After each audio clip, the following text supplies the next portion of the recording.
Ya, saya kira saudara-saudara sudah paham. Memang saya sudah sejak hari Selasa berada di tanah Papua. Dari mulai di Timika, kemudian ke Nabire, kemudian ke Papa, kemudian ke Bintuni. Hari ini saya sejak kemarin di Manokwari, sore ini langsung akan ke Sorong. Ya. Saya kira yang kemarin sudah tahu apa yang kita lakukan sampai tadi pagi, itu membuka konferensi gereja-gereja di Papua. Dan hari ini saya kira saat acara yang paling mengesankan, ya, karena ini kita akan membangun kesejahteraan rakyat yang selama ini sawit di daerah ini 9.000 hektar ini sudah mulai tidak produktif karena sudah tua kan, ya, karena itu kemudian juga sudah dimulai adanya PSR peremajaan sawit dan sudah dilakukan sudah 2021 hektar. Ini satu perubahan, ya, supaya nanti bisa produktif lagi, ya, hasilnya supaya besar lagi dan akan terus. Dan yang paling menarik di sini ini tidak membeli bibit yang sudah siap tanam, tapi membelinya dari kecambah, dipelihara dulu di sini sampai siap tanam, baru ditanam. Jadi bibit yang ditanam itu hasil daripada masyarakat sini atau anak-anak kita di sini yang dilatih untuk bisa memelihara dari kecambah sampai. Nah, ke depan tentu saya harap juga bisa membuat kecambah sendiri. Nah, jadi tidak lagi harus membeli dari luar, tapi mengembangkan kecambah sendiri sampai kemudian besar, kemudian ditanam. Sekarang masih beli kecambahnya. Dan yang membirakan lagi bahwa perjuangan beliau-beliau ini untuk membangun pabrik kelapa sawit ini, ya, di Papua ini sudah berhasil dan insya Allah akan dibangun tidak lama. Kapan dibangun? Tahun depan. Dan tadi ada usulan dari teman-teman namanya pabrik kelapa sawit Arfak Amin Sejahtera. Itu permintaan teman-teman. Kalau Bapak namanya itu nanti akan dibuat pabrik kelapa sawit Arfak Amin Sejahtera. Amin.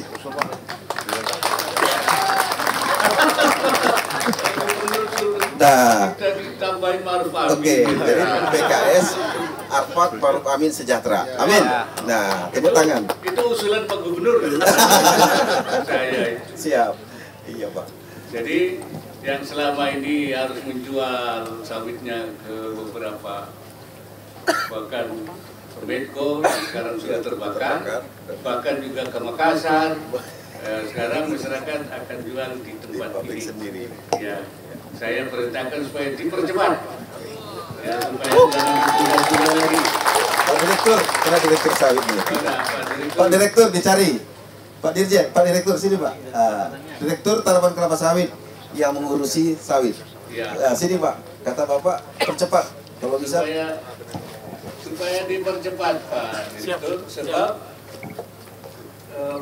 Medco terbakar. Siap. Jadi mereka tidak ada alternatif. Dia harus pergi ke Makassar. Siap, Pak. Supaya dipercepat saja. Siap. Ya, darurat. Darurat. Ya. Siap, Pak. Saya kira itu, ya, kita syukur mudah-mudahan Allah Subhanahu wa Ta'ala Tuhan Yang Maha Esa memudahkan niat cita-cita kita dalam membangun kesejahteraan Papua ini melalui jalur sawit, ya. Amin. Terima kasih. Baik Bapak, Oke, saya silakan. dari Kompas, Pak. Tadi sudah melihat bahwa di Manokwari ini sudah banyak pembangunan, di sini juga akan ada peremajaan sawit gitu, Pak. Sangat baik juga tapi di satu sisi kan kita masih melihat bahwa di Papua ini masih ada banyak kerusuhan seperti di Dogiai ini kemarin persis ada terjadi kerusuhan 69 rumah dibakar gitu Pak. Nah, kalau kerusuhan seperti ini terus berulang artinya kan pembangunan yang dicita-citakan yang disiapkan pasti akan terganggu terus. Nah, apakah dari pemerintah pusat ada strategi untuk mencari akar masalah, untuk menyelesaikan dan menguraikan akar masalahnya Pak? Terima kasih. Ya, saya kira strategi kita secara umum kita akan menghadapi pusat-pusat ya, gangguan keamanan ini. Saya bilang secara kita akan membangun strategi umumnya itu melalui pembangunan teritorial ya dengan defensif. Jadi akan ada langkahnya seperti apa, tentu ini strategi ya. Ini nanti ada di aparat keamanan. Tetapi secara keseluruhan kita sudah menyiapkan langkah-langkah. Dan keadaan di sini seberapa besarnya, saya kira Pak Gubernur yang tahu. Pak Gubernur tahu seberapa besar potensi gangguan itu dan bagaimana ke depannya. Ya, terima kasih Bapak Wakil Presiden yang kami hormati, muliakan. Teman-teman sekalian, ya Dogiai berada di wilayah Papua Tengah saat ini ya.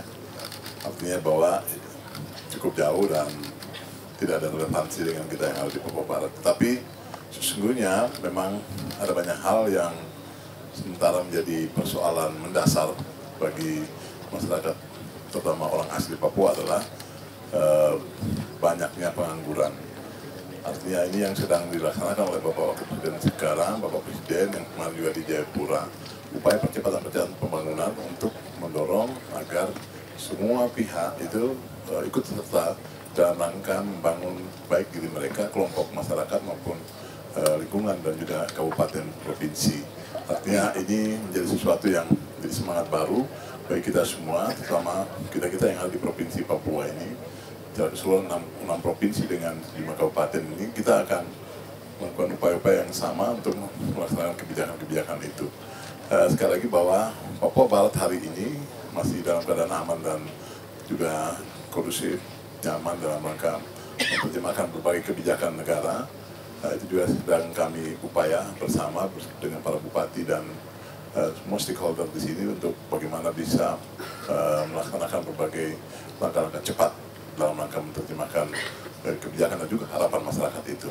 Saya pikir itu pasti kalau bicara tentang mau, pasti bicara tentang pikiran, itulah masing-masing dengan mau dan pikirannya.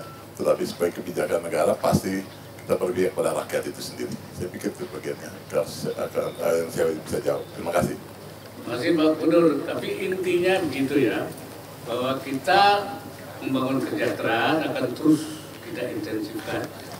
Ya, termasuk sawit, termasuk mana lagi pembangunan pendidikan, kesehatan, seperti kita inginkan bahwa Papua ini menjadi Papua sehat, Papua cerdas, Papua sejahtera. Ini akan terus kita konsolidasikan dan itu merupakan tekad pemerintah. Itulah sebabnya dibuat selain otonomi khusus, kemudian ada juga badan pengawasnya, ya, badan pengarahnya supaya tidak menceng.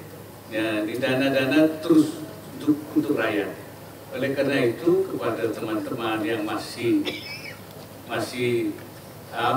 bikin rusuh itu sebaiknya mari kita kembali ke pangkuan Papua sejahtera. Ya. Kalau tanah Papua untuk Papua, kalau masih ada seperti itu, ya nanti akan mengganggu jalannya pembangunan dan akan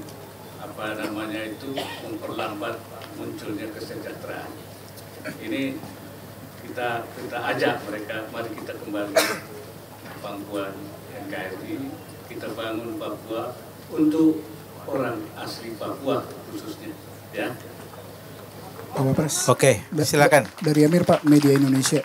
Menindaklanjuti yang tadi Pak, soal rencana pemerintah untuk membangun Papua. Tapi yang sering menjadi pertanyaan bagi orang asli Papua, ya mungkin yang di dekat-dekat di sini akan merasa ya kita aman-aman aja. Tapi bagi yang yang tinggal di kampung-kampung itu merasa kalau ya yang namanya pembangunan itu ya menyingkirkan mereka. Nah, dan itulah sumber yang dianggap sumber konflik kekerasan itu ada di situ gitu loh. Nah, pertanyaannya adalah lantas gimana ya mungkin ini pertanyaan yang kita terkesan formalitas, tapi gimana untuk mengatakan bahwa pembangunan ini tidak menyingkirkan mereka, Pak, supaya ya bentuknya kan kita ingin damai, bukan cuma sekedar membangun tapi akhirnya nggak damai, Pak. Kasih. Assalamualaikum warahmatullahi wabarakatuh. Pembangunan ini kan dibangun di tanah Papua. Pasti yang paling merasakan manfaatnya untuk ke depan ya itu orang asli Papua, orang yang ada di Papua, bukan untuk orang Jakarta. Yang dibangun ini kan di tanah Papua, nggak mungkin akan dipindahkan ke Jakarta ya. Jadi untuk orang Papua, terutama orang asli Papua. Karena itu biarkan jangan diganggu pembangunan ini, jangan sampai diganggu keamanannya, nanti akan dirasakan oleh rakyatnya. Nah kalau terus diganggu kan jadi tidak pembangunannya nanti tidak lancar. Nanti masyarakat bilang kalau tidak sampai karena asal membangun diganggu. Coba jangan ada gangguan. Maka saya bilang kembali Bangkuan NKRI, kita bangun bersama untuk Papua, sekali lagi untuk orang asli Papua. Oke, cukup saya kira. Jadi ini kita cukup sampai di sini Pak Wapres. Terima kasih semuanya. Terima kasih Pak.